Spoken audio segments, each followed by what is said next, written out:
Do they have hummingbirds in Guatemala? Obviously they do. What kind of hummingbirds might you see there? We're going to attempt to partially answer that based on our experience of spending 2 months on Lake Atitlan, San Pedro La Laguna, Guatemala.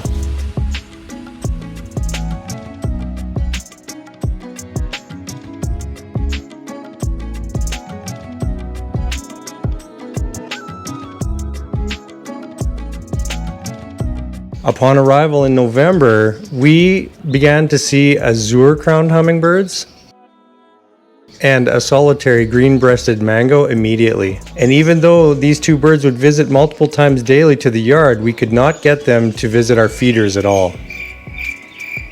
During this time, we were also treated to a male and female revolized hummingbird daily in the yard. And again, sticking true to the theme, neither of them would visit our feeders. We were starting to wonder if we would get any hummingbirds to our feeders at all.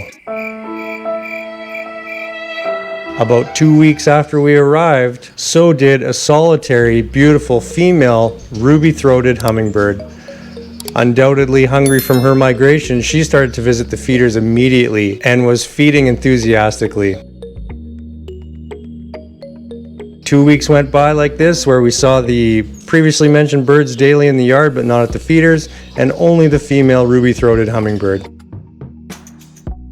My hopes was that the female ruby-throated would teach the others what the feeders were, and they could start to visit just mostly on observing what she was doing.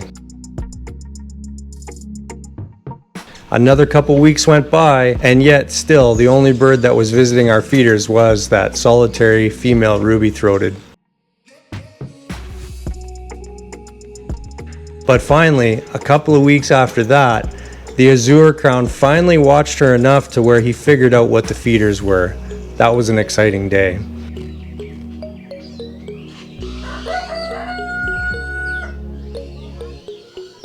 And as a thank you for showing him what the feeders were, he decided he's going to chase her away for the next 3 days and not let her anywhere near them.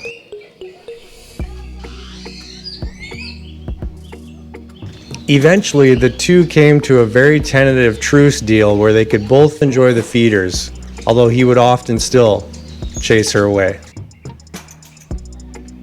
Another treat that we would have into the yard frequently was a rufous saberwing. This is a trapline feeder and moves very rapidly, even for a hummingbird. And this bird preferred the passion fruit blossoms that grew on a vine on the fence, never coming to the feeders. A full month after we arrived at San Pedro La Laguna, Lake Atitlan, Guatemala, we were visited by our first and only male ruby-throated hummingbird.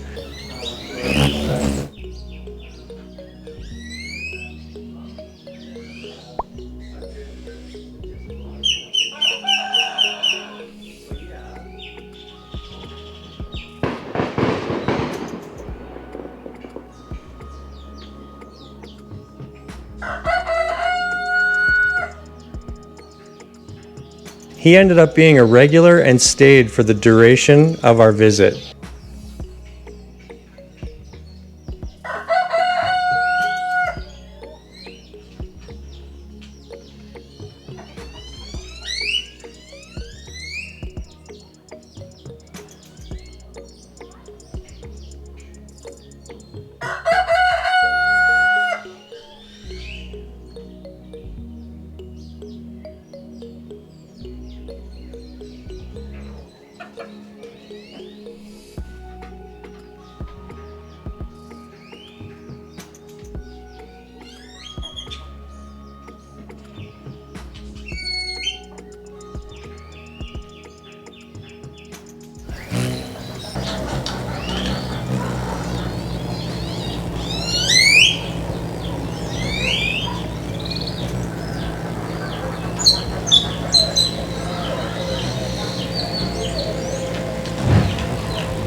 My name's Aaron Miller. As mentioned before, all the proceeds from this channel will go towards first upgrading our camera equipment, and then second, if we get that far, purchasing land to conserve habitat for these amazing creatures, many of which are endangered around the world, and so land conservation is very important.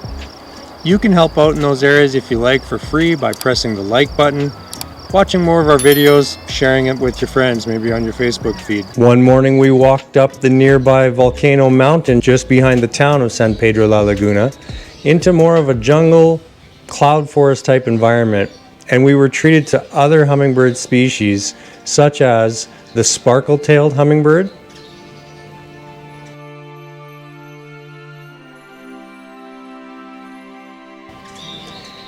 and the white-eared hummingbird.